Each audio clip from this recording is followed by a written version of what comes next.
Dans notre deuxième atelier, nous allons voir comment transformer rapidement une photo en photo d'hiver.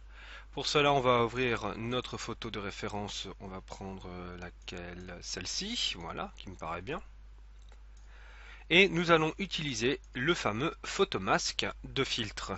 Donc, qu'est-ce que c'est que le photomasque? C'est tout simplement tout un ensemble de masques qui vont pouvoir s'ajouter sur votre photo, avec lesquels on va pouvoir jouer sur les différents paramètres pour pouvoir créer différents effets sur une photo. Donc on clique sur filtre photomasque. Et ici, on a bien tout simplement une fenêtre tout à fait sommaire. Donc on voit masque, l'opacité et la couleur, le mode. On peut rajouter du flou, on peut étirer le masque sur l'ensemble de notre photo ou bien le faire sous un phénomène de répétition.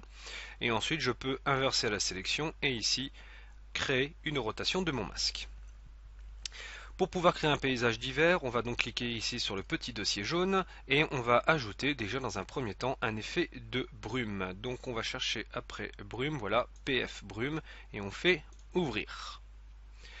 Alors, comment on va effectuer ça? Eh bien déjà notre masque qui n'est pas correctement placé, on va le mettre à 90 degrés pour qu'il puisse prendre l'intégralité de notre photo en mode paysage. La couleur, on va la laisser blanche. L'opacité, on va la mettre à 70, pas à 100, puisque sinon ce sera complètement brumeux. Alors on va faire un aperçu direct. Voilà, vous voyez, on voit de la brume qui commence à s'afficher sur notre photo. Au niveau de la couleur, on va laisser le mode couleur. On peut mettre niveau de gris. Vous voyez, le flou gaussien. Vous voyez, ça nous fait vraiment un flou comme si on avait de la buée sur les yeux. Des motifs, donc on va pas mettre de motifs, hein, et on va laisser en mode couleur. On peut rajouter du flou si l'on souhaite. La bichromie, donc là il va tout simplement prendre les effets blancs de notre brume et il va les surexposer. Donc là on va faire étirer le masque, on va le laisser comme ça, sinon si vous faites répéter, vous voyez, on a toute une autre forme de flou. Par contre nous on va le faire jusqu'à étirer et on va faire OK.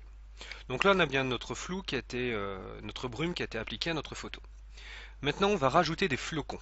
Pour cela on va toujours faire filtre, photomasque, et on va chercher après le mode flocon, donc généralement c'est dans les PF.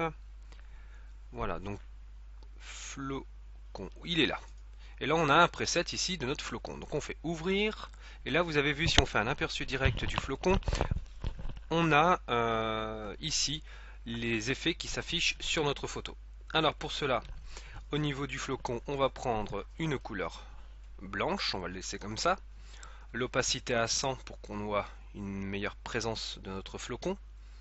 Et on va faire répéter le masque et pas étirer, parce que si on l'étire, vous avez vu, les flocons sont énormes. Donc on va faire répéter le masque, ce qui va nous donner beaucoup plus de flocons dans notre scène, et on fait OK.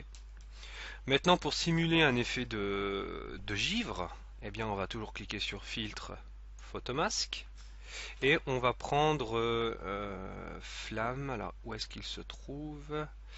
Ta, ta, ta, ta, ta. Flamme.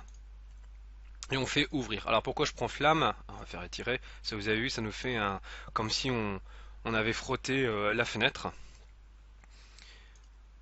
Donc vous le mettez comme vous voulez, on va le mettre comme ça. On va prendre donc couleur blanche, opacité à 100, on va le laisser comme ça. Et on va faire étirer le masque, sinon si on fait répéter, ça va pas faire très très joli. Donc on fait étirer le masque. Et là vous avez vu, on a terminé tout simplement le photomontage de notre photo. Donc avec ici donc la brume qui est ajoutée sur la photo avec les faucons et le masque du style flamme pour simuler tout simplement le fait qu'on a par exemple enlevé la buée sur une fenêtre. Il ne vous reste plus qu'à enregistrer votre travail. Prenez-le bien en JPEG, on va mettre paysage neige et vous faites enregistrer. On met à 100%, on garde tout comme c'est et on fait OK. Et voilà, votre travail est terminé. On se donne donc rendez-vous pour notre troisième atelier consacré à photofiltre. A tout de suite.